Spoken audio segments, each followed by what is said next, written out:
What happened? Kelechi demanded, his eyes narrowing as he saw the axes in their hands. The groove, it caused, one of the villagers wailed. The villagers erupted into arguments. Some blamed the maker for his recklessness, while others blamed one another for agreeing to a maker's plan. Chioma stepped forward, her expression calm but resolute. Enough, she said, her voice cutting through the chaos.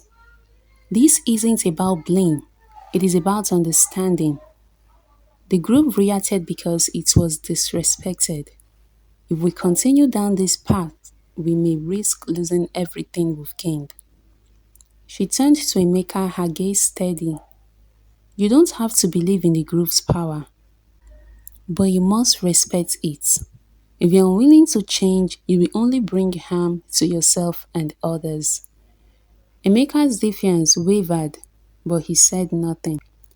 The days that followed were a nightmare for the villagers of Kintoro.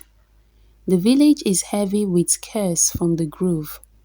The curse spread its claws deeper into the land, leaving devastation in its wake.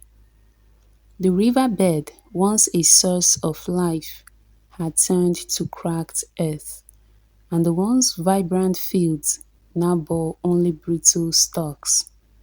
In every corner of the village, whispers haunted the air, impossible to escape. They came with no wind, their voices carrying both anger and sorrow. Return what you have taken, restore what you have destroyed. Return what you have taken, restore what you have destroyed. Return what you have taken, restore what you have destroyed. Inside her hut, Chioma knelt by her mother's bedside.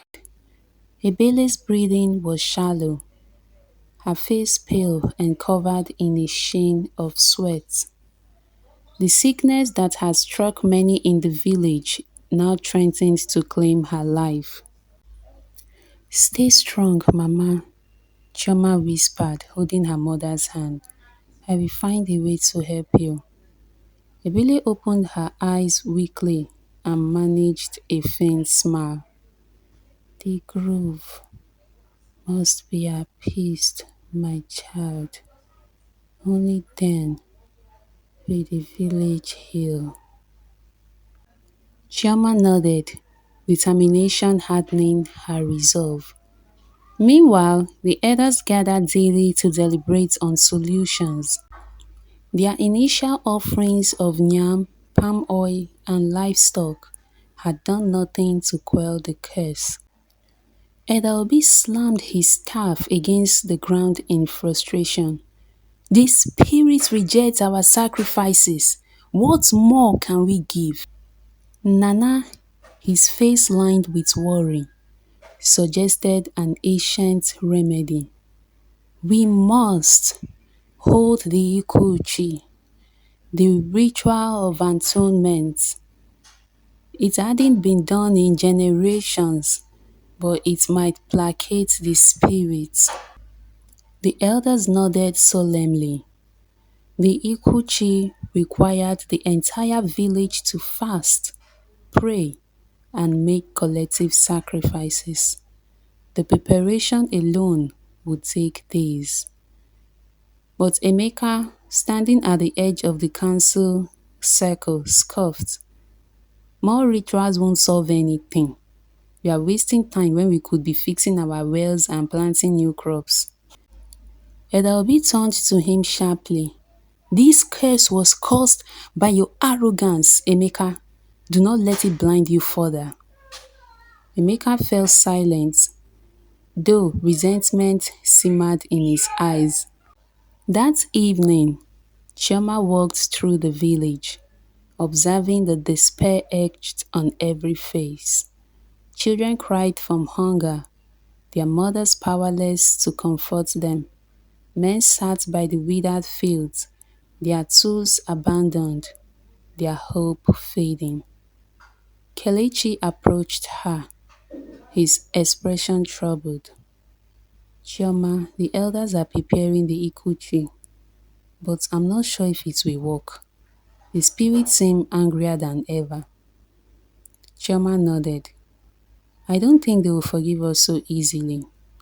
The group wasn't just disrespected, it was defied. She paused, her eyes narrowing in determination. If the elders can't find a solution, I will. Kelechi looked at her, concern etched on his face. What are you planning? Chioma hesitated but finally said, I'm going to the grove myself.